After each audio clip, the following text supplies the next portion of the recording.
राज्यस्तरीय आकाशवाणी श्रोता परिषदर षष्ठ वार्षिक सम्मिलन कटक मधुपाटणा अंचल नुआपड़ा स्थित स्थानीय खपुरिया लेबर कॉलोनी बाटमंगला युवक संघ प्रांगण में राज्यस्तरीय आकाशवाणी श्रोता परिषद ओडिशार षष्ठ वार्षिक उत्सव 2026 अनुष्ठित हो जाइछि।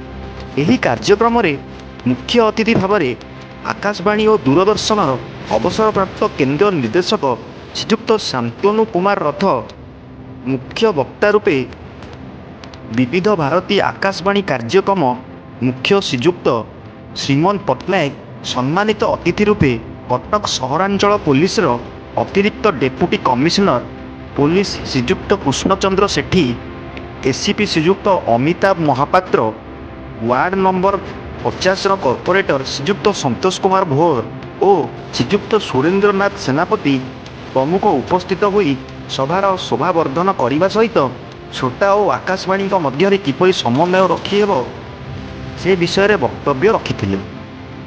निवेदक बसंत कुमार महापात्र, प्रतिष्ठाता संपादक अजय कुमार महांती और संपादक नलिनीकांत विश्वाल नेतृत्व में कार्यक्रमटी परिचालना होइथिबा बेले आकाशवाणी अनेक श्रोता उपस्थित होई सहयोगर हाथ बढ़ाई सफल करथिले। अटकरू आकाश कुमार स्वाईं का रिपोर्ट, ओडिशा न्यूज।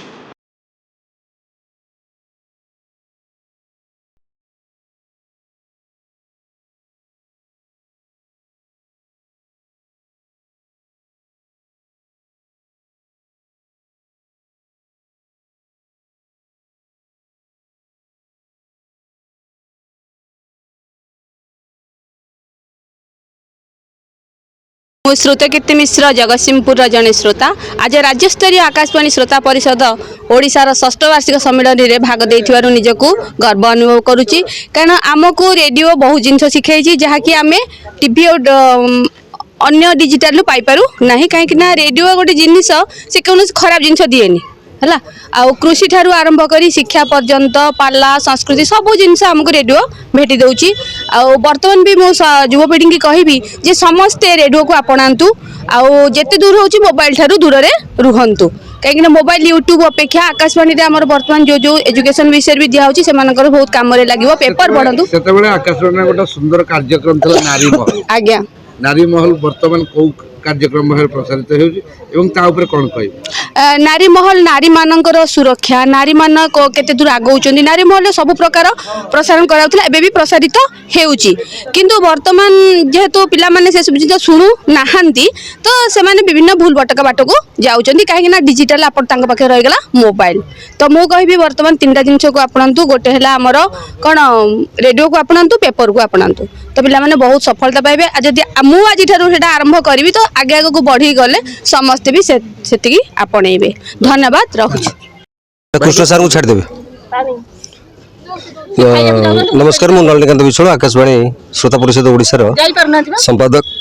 आकाशवाणी श्रोता परिषद ओडिशार ये षष्ठ वार्षिक राज्यस्तरीय आकाशवाणी श्रोता सम्मेलन 2026 राज्यर विभिन्न जिल्लारू आमर बरगढ़, सोनपुर, बलांगीर, ढेंकानाल, मयूरभंज, केन्दुझर, बारिपदा सबू राज्य जो मैंने रेडियो शुणती समस्त आसी गोटे संपर्क हाट। ये वरिष्ठ कर्मचारी मैंने जो मैंने दूरदर्शन आकाशवाणी कर्मकर्ता मैंने उपस्थित थे आमर मान्यगण्य व्यक्ति मैंने।